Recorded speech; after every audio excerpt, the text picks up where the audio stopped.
परेश रावल एक कलाकार, एक विचार, एक विरासत।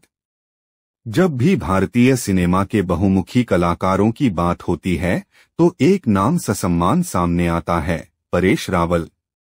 वे केवल एक अभिनेता नहीं हैं, बल्कि भारतीय थिएटर, सिनेमा और समाज का एक जीवंत दस्तावेज हैं।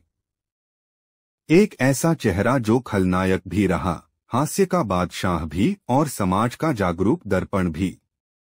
जन्म और प्रारंभिक जीवन, एक साधारण शुरुआत से असाधारण सफर तक। परेश रावल का जन्म 30 मई 1955 को मुंबई के एक साधारण गुजराती परिवार में हुआ था। वे मुंबई विश्वविद्यालय से वाणिज्य में स्नातक हैं। बचपन से ही उनमें कला के लिए एक अलग तरह का आकर्षण था। कॉलेज के दिनों में रंगमंच से जुड़ाव हुआ और यही मंच बना उनके विशाल अभिनय करियर का आधार। रंगमंच से रुपहले पर्दे तक, शुरुआती संघर्ष और खलनायकी की चमक। थिएटर की दुनिया से निकलकर परेश रावल ने बॉलीवुड में कदम रखा 1984 की फिल्म होली से।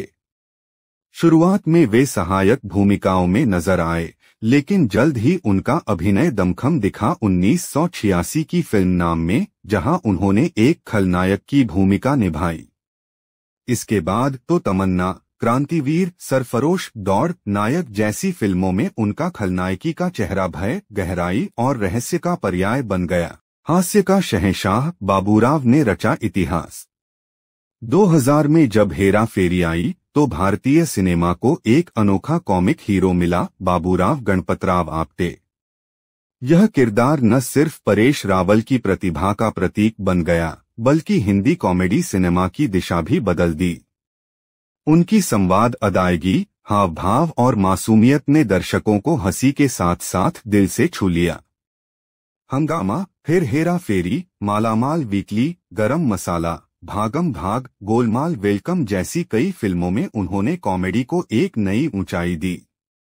ओह माई गॉड और सामाजिक जिम्मेदारी का सिनेमा।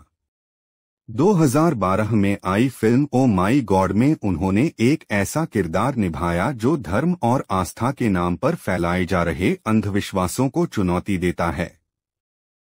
यह फिल्म केवल एक मनोरंजन नहीं थी, यह विचारों की क्रांति थी।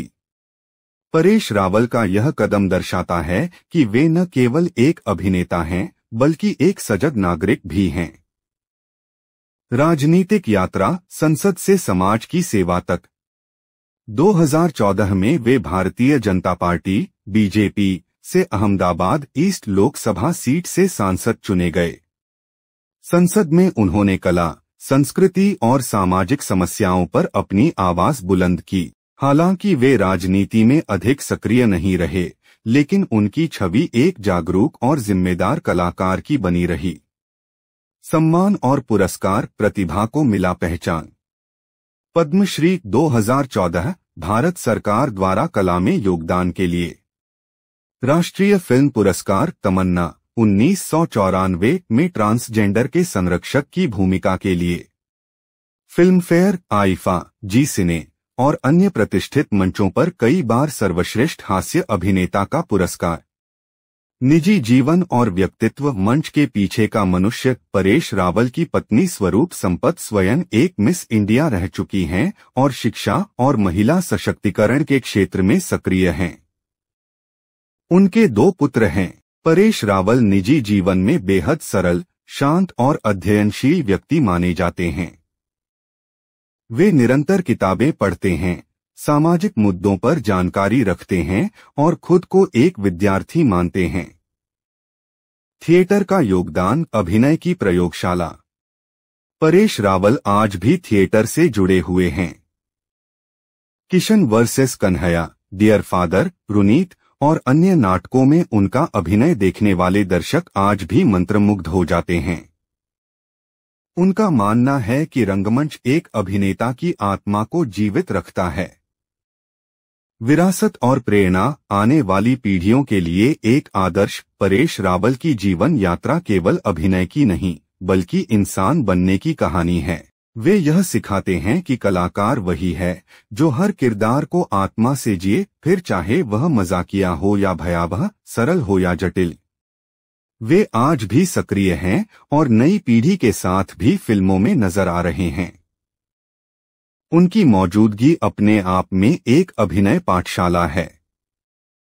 निष्कर्ष: परेश रावल भारतीय अभिनय कला के शिखर पुरुष। परेश रावल ने भारतीय सिनेमा को न केवल समृद्ध किया, बल्कि दर्शकों के दिलों में एक स्थायी स्थान बनाया। वे एक ऐसे अभिनेता हैं जिनकी अदाकारी समय की सीमा से परे है, जो हर किरदार में जीते हैं और हर दर्शक के दिल में बसते हैं। उनकी यात्रा यह सिखाती है कि सच्चा कलाकार न भूमिकाओं से पहचाना जाता है, न पुरस्कारों से, बल्कि उस असर से जो वह समाज पर छोड़ जाता है।